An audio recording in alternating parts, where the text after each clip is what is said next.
Le café du matin, c'est souvent un rituel, un moment à soi, parfois le seul de la journée.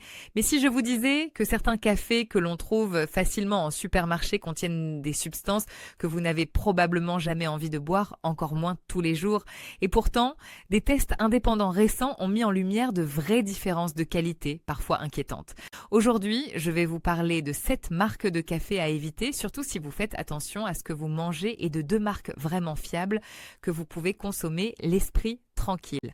Restez bien jusqu'à la fin et si ce genre de décryptage vous aide à faire de meilleurs choix pour vous et votre famille, pensez à vous abonner à la chaîne, c'est ce qui me permet de continuer ce travail d'analyse. On commence. Numéro 7, café discount de marque distributeur.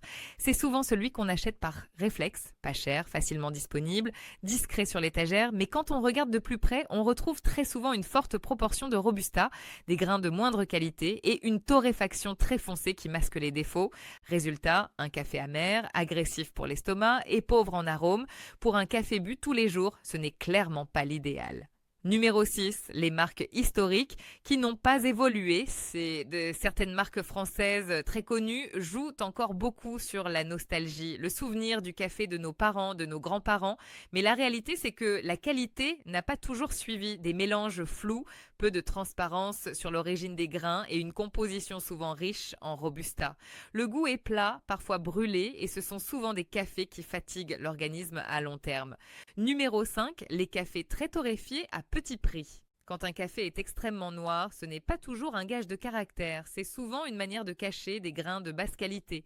Ces cafés sont plus acides, peu digestes et responsables de brûlures d'estomac chez beaucoup de femmes, surtout après 40 ans. Si votre café vous donne mal au ventre, ce n'est pas normal.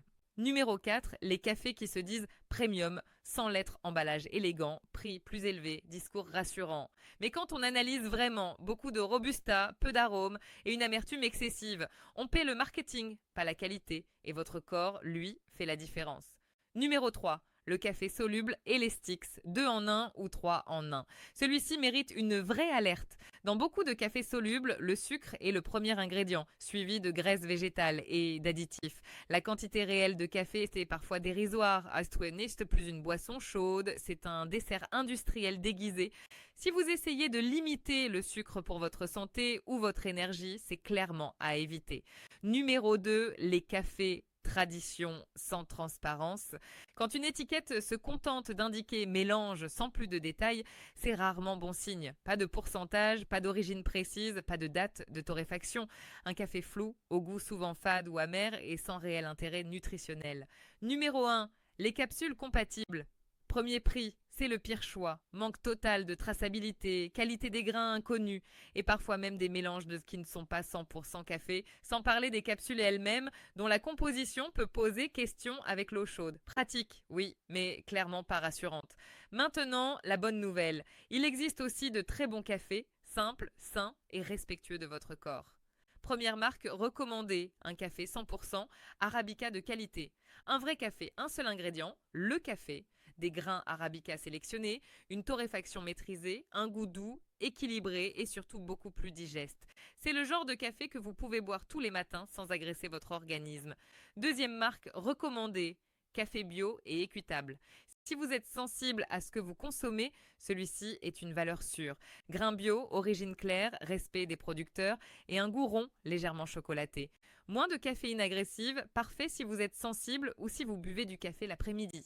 Avant de partir, 5 règles simples pour bien choisir votre café. 1. Un bon café a un seul ingrédient. 2. Cherchez au moins 60% d'arabica, idéalement 100%.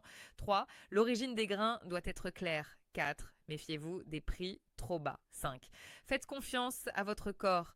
Un café ne doit pas vous faire mal. Si cette vidéo vous a été utile, pensez à liker, à vous abonner et dites-moi en commentaire quel café vous buvez au quotidien.